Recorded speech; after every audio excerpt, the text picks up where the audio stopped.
วันนี้ผมขอแจ้งให้ทุกท่านทราบว่าผมตั้งเป้าเอาไว้ว่าประเทศไทยจะต้องเปิดประเทศทั้งประเทศให้ได้ภายใน120 วันนับจากวันนี้ Swadika, I'm Nad Bunag and welcome to This Week with Thai PBS World. What you heard just now was Prime Minister Prayut Chan-o-cha's promise to reopen the country within 120 days. But that statement was made back in mid-June. But up until now, it looks like the plan is sort of uncertain. And if we all remember back in mid-June, Prime Minister has made the promise to reopen the country within 120 days in hopes to revive the economy that has been hard hit by the pandemic.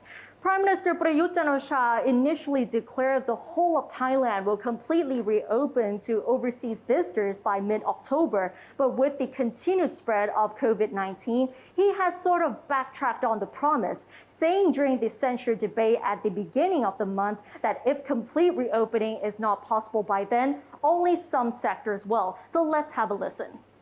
ของการเปิดประเทศ120 วันนะครับผมไม่ต้องการที่จะให้ทุกคนขาดความเชื่อมั่นในตรงนี้นะครับผมยืนยันนะครับวันนี้ก็เริ่มดำเนินการเปิดไปแล้วที่ภูเก็ตซันบ็อกซ์แผนเปิดประเทศผมเคยกลับเรียนไปแล้วว่าเอาละถ้ามันสามารถทำได้ 30,000 tourists and generated almost 2 billion baht in revenue over the past 2.5 months. Then there was the Samui Plus scheme where it reopened to foreign tourists on July 15th, which also claimed the success as up to 37 million baht in revenue had been generated so far, according to the Surat Thani governor. Later in mid-August, the Phuket Sandbox 7+7 scheme was launched, where foreign tourists in Phuket can travel along the sealed routes by land and sea to Samui, Phang-nga, and Krabi after their 7-day stay in Phuket.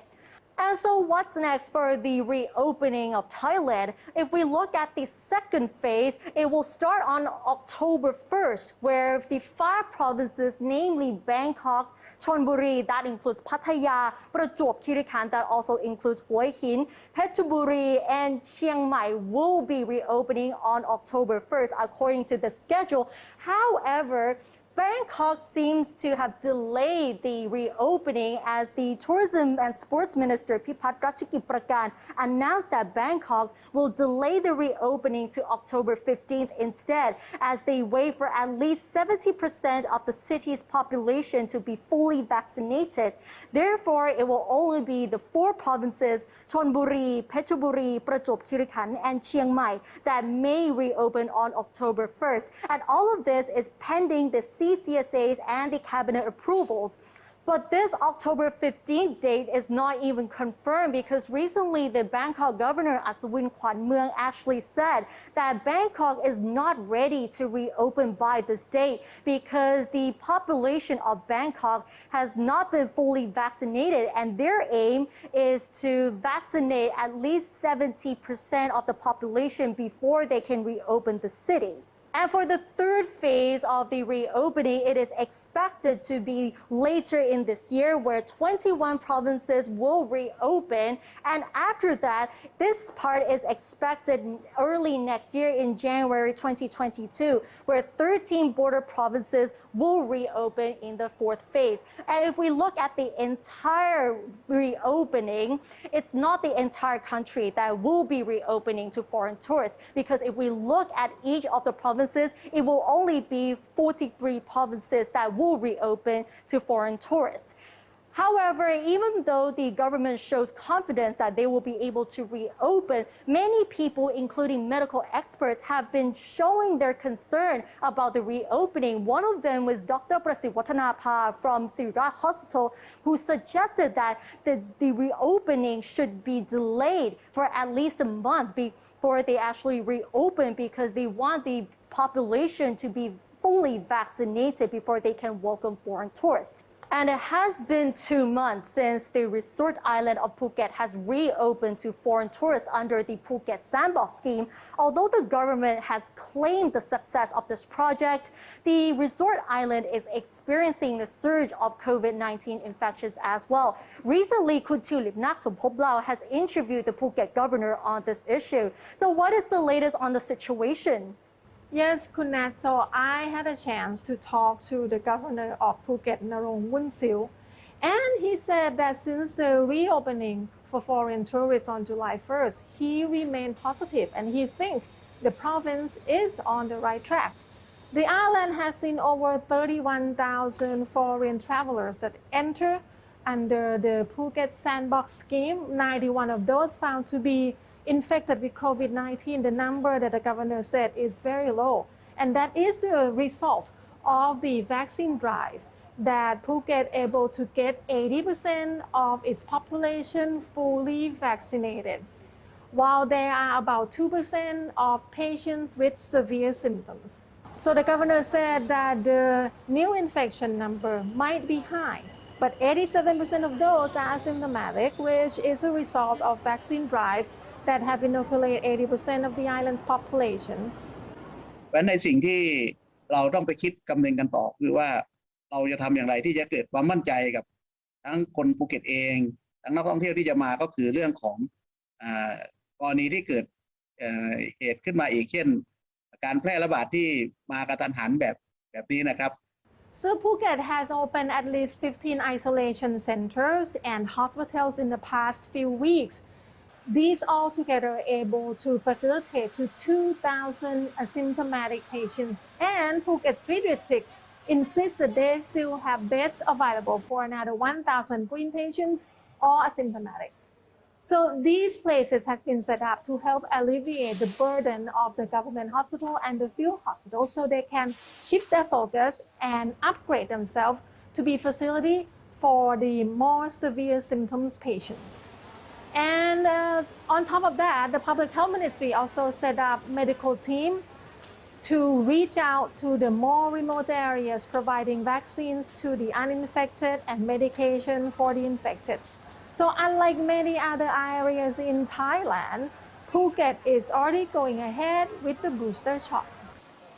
ขณะนี้เรากำลังฉีดวัคซีนเข็มที่3อยู่ซึ่งฉีดไปแล้วในกลุ่มของบุคลากรทางการแพทย์กลุ่ม608คืออายุ60ปีขึ้นไปแล้วก็มีโรคอะไรบางชนิดนะครับซึ่งกลุ่มเสี่ยงถือว่าเป็นกลุ่มเสี่ยงแล้วก็ในส่วนหนึ่งก็ในส่วนของทางพี่น้องประชาชนตอนนี้ก็เริ่มจะฉีดแล้วนะครับโดยเริ่มต้นจากพี่น้องที่มีทะเบียนบ้านเป็นคนภูเก็ตก่อนครับ So the Phuket governor said that the situation in Phuket is still under control, and thanks to all sectors for being very cooperative. So he said germs come with humans. So as long as anyone who entering the island has been taking good care of themselves, the outbreak is less likely. So he thinks that Thailand should just go ahead with the reopening, but do it gradually. And we have to find a balance between reviving the economy and the disease control. น่าจะเดินต่อไปได้ครับอย่างของภูเก็ตเองเราก็ไม่ได้เปิดแบบรีบเปิดนะครับเราเหมือนกับว่าเราค่อยๆแง้มประตูออกมาแล้วก็แง้มค่อยๆเดินไปเพราะว่าเราต้องดูทั้งสองอย่างไปพร้อมกันซึ่งมันเป็นเรื่องที่ยากมาก So Kunet, at the end of the conversation, the governor said that with how the situation of COVID-19 has been going on right now, people beginning to ask how can we live with it. So we just have to find a balance and just go ahead with it. And that's Kun Tilipnak Somphoplau's interview with the Phuket governor.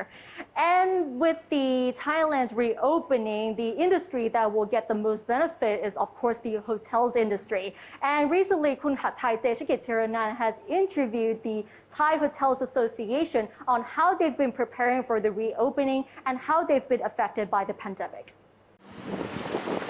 So the situation on Thailand's hotels since last year until now with the pandemic, how has it been? After the third wave and a partial lockdown of now, almost 3 or 4 months now. So most hotels are barely surviving the third wave. A lot of hotels took a big hit. Even the larger properties with more reserved funding are taking a big hit. So we weren't able to even open our restaurants. We couldn't hold even meetings in hotels. We were allowed 20, I think, in the red zone and then 50 in the orange zone. So that's not nearly enough for hotels to operate profitably even. How many roughly do you think have actually closed during the pandemic?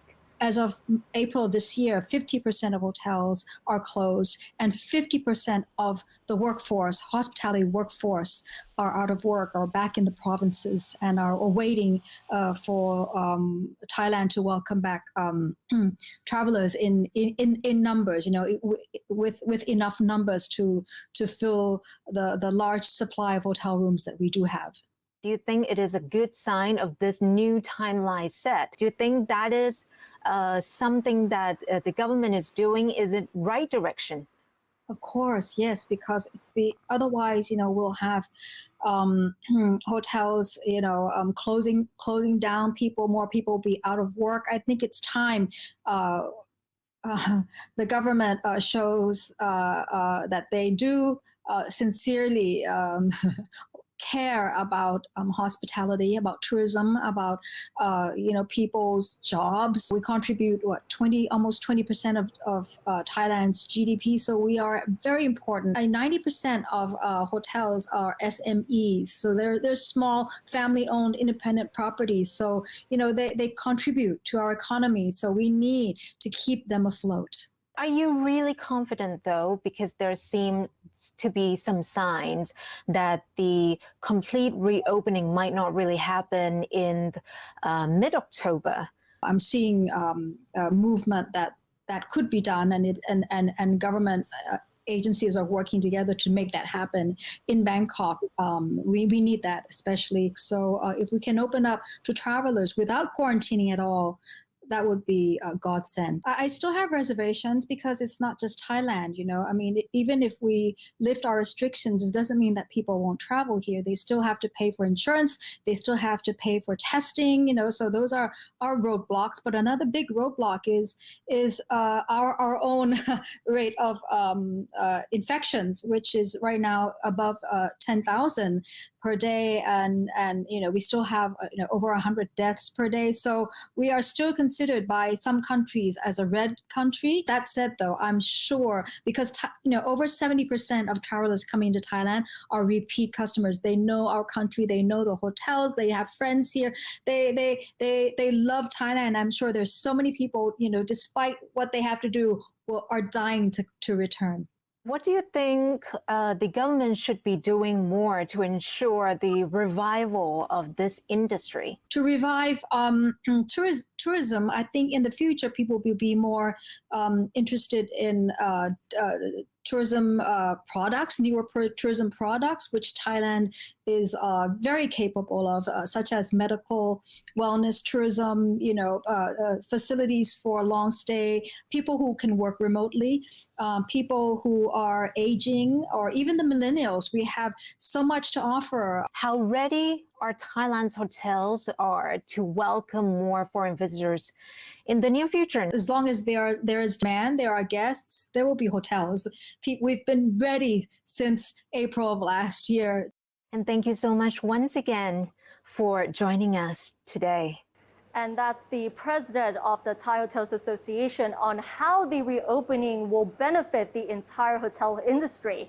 And with the government showing high confidence that the country will be able to welcome foreign tourists once again. But what about the locals? What do they really think about this issue? One of our reporters, Kun Chalalak Tanwanpen, had a chance to talk to them on what they really think about this issue.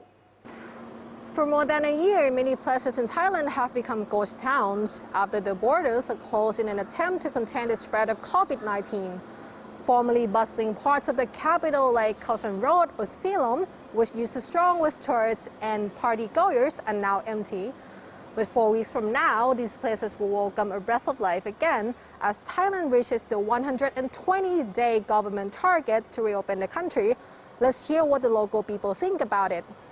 คือส่วนตัวผมมองว่านี่มันก็2 ปีแล้วการเลื่อนเนี่ยคงไม่ได้ช่วยอะไรเพราะเราก็เห็นอยู่ว่าก่อนหน้านี้ก็ล็อกดาวน์ก็ยังไม่ได้ช่วยอะไรเพราะฉะนั้นการเลื่อนผมก็ยังมองว่าไม่ช่วยอะไรครับเพราะฉะนั้นเปิดดีกว่าอยากให้เปิดค่ะเปิดจะได้มีคนก็ดีเหมือนกันนะคะแล้วแบบว่าเราก็ต้องให้เขาดูแลตัวเองด้วยถ้าเขาไม่ดูแลตัวเองมันก็จะติดกันไปหมดไงI think it's a good time now to reopen as much as possible.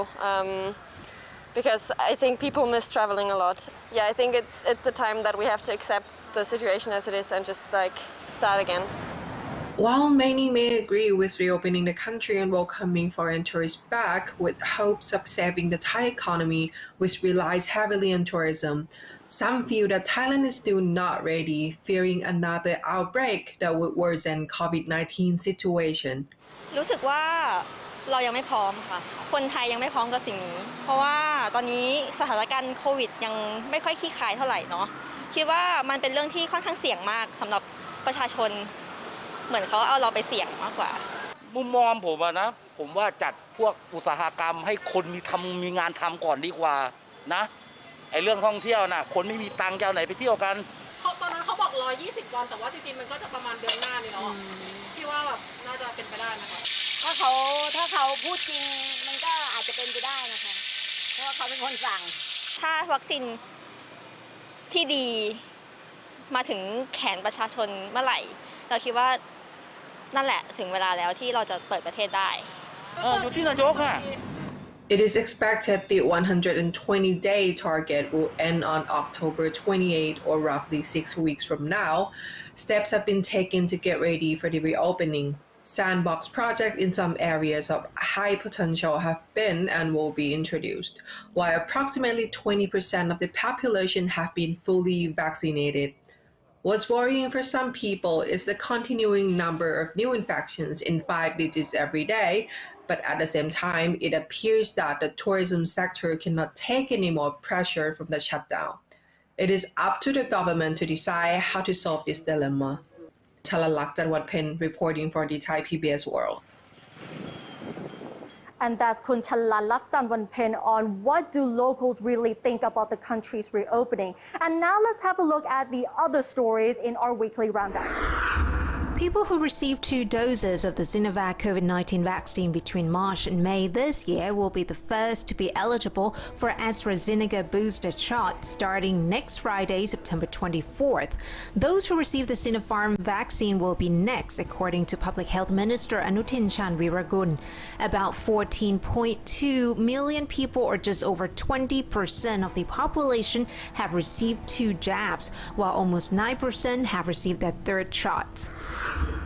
The Education Ministry will start the inoculation of students aged 12 to 18 in all 29 dark red provinces in October, so that the 2nd semester of the academic year can start in November. The first lot of Pfizer vaccine, which is 2 million doses of the 30 million ordered, will arrive in Thailand on September 29th.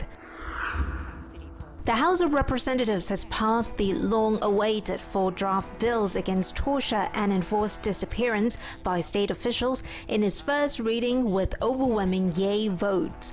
The reading was pushed forward in the Parliament's agenda in light of the case in Nakhon Sawan, in which a group of police officers tortured a drug suspect in custody to death. The government's chief whip and Palang Pracharat MP Virat Ratanaset and 86 other people, including school directors, local politicians and teachers, have been indicted over alleged corruption in the construction of futsal courts at hundreds of schools in 17 northern and northeastern provinces. The scandal dates back almost a decade when several MPs diverted an estimated 4.4 billion baht, originally meant for construction and maintenance of school buildings, to the building of futsal courts, which turned out to be substandard.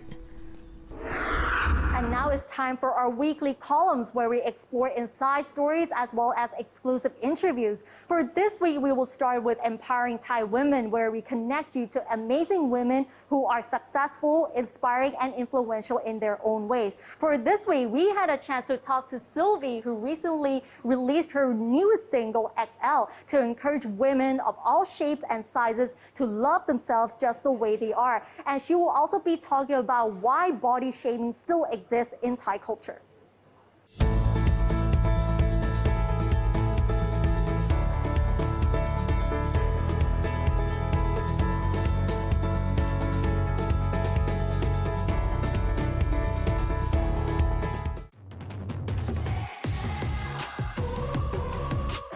The best part for me is the way I overcome my own insecurity like 100% because after I released XL, I just feel like I don't really give a anymore, like the real not giving a about what other people think about me. So I think that is very powerful for me as an artist to be doing.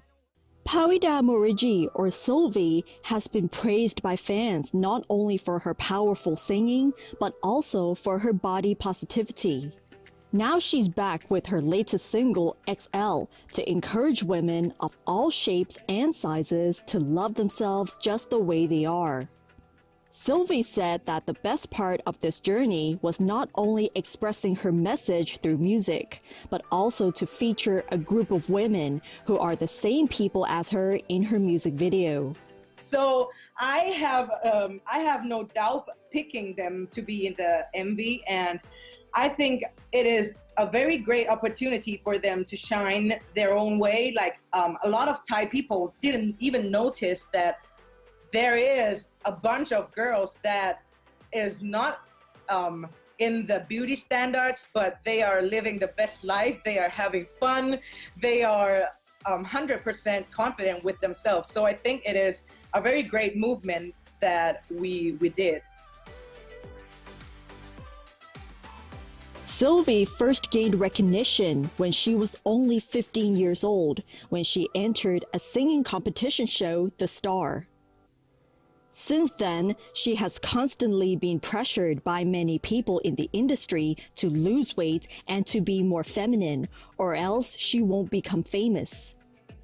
It was not until she joined The Voice Thailand 5 years later that she realized her own worth and that she should stick to her own style. The minute I was independent and I was mature enough, that was when I started to find my ways, my own ways. So then I just started to be strong and independent and just fight the hell out of this thing, this box that they try to make me be. Yeah. Sylvie believes that the media plays a huge role in shaping people's perceptions about beauty, which contributes to the body-shaming culture in Thailand. Therefore, she thinks it is very important to show that there are different types of beauty in the world. I think it's because in TVs, we don't really see different body types. And people here are still watching TV and they still have their goals of being some type, like being that type of beauty standards, like being tall, thin, white, really pretty hair and stuff. So I think it's not a bad thing if you want to be like that. But if you want to be like that and you have this mental illness going on and you're torturing yourself and you're beating yourself up, I think that's not great. Empowering Thai women, to me, means being strong and really confident about what you think you can do. Like, don't let other people say or think that you can't do something, and really stick to yourself and really stick to what you have in mind. And don't just think about it and go do it. And don't be ashamed if it fails, but still do it and stand up with pride. I would love to tell everyone on the world, not just women, that don't wait to be perfect to enjoy life, because perfect doesn't really exist. It's like we're chasing something that is not even real. So just go enjoy life, do what you want, and have fun with it. Enjoy it, enjoy yourself, enjoy life. Just don't wait, just do it. Another exclusive interview we have for you is the ambassador, where Kun Thailand Thiranan recently interviewed the Swedish ambassador to Thailand on his life amid the pandemic as well as bilateral relations.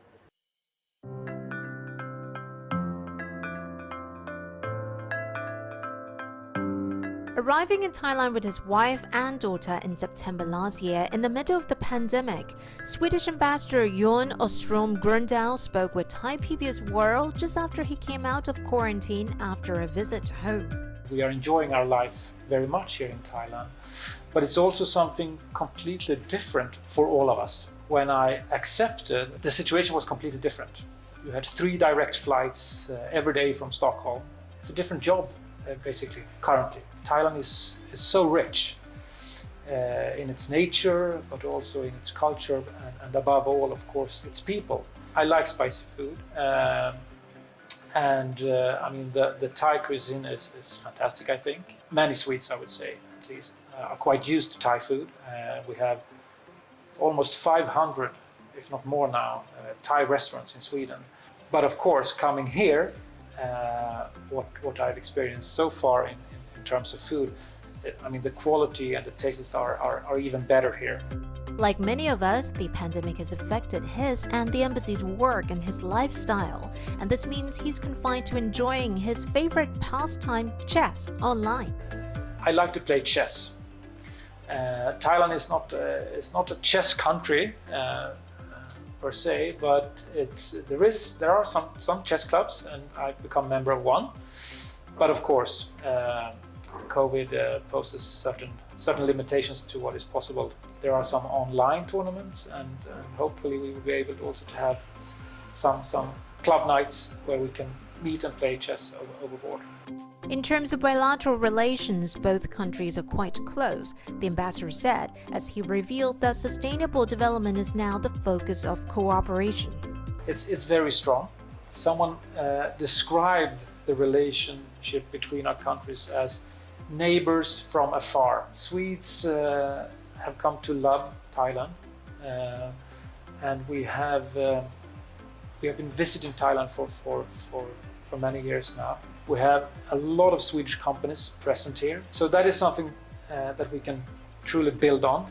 Most recently, together with the Thai embassy in Stockholm, we have co-hosted an event called Thai-Swedish Sustainable Development Forum, where we try to gather Thais and Swedes from academia, from the business sector, from government, to discuss and to meet over sustainable development issues, such as it can be innovative startups, it can be sustainable forestry, and so on. And this is something that we will continue to have. We will make it an annual event.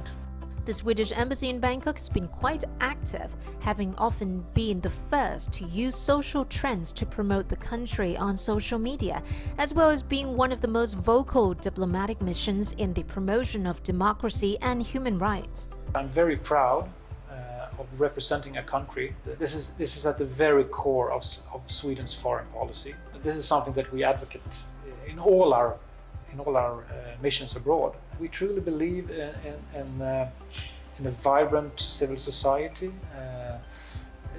This is also part of our what we call a drive for democracy. It's something that we are engaged in and that we will continue to be engaged in. And we also work together with others. We have many like-minded countries. Hatay Tiranan reporting for Thai PBS World. And with that, we wrap up the first edition of This Week with Thai PBS World. We hope you enjoyed the show. And don't forget to follow us on social media as well as our website, thaipbsworld.com, for all the latest stories as well as analyses. Thanks for watching, stay safe, and we'll see you next Friday. สวัสดีค่ะ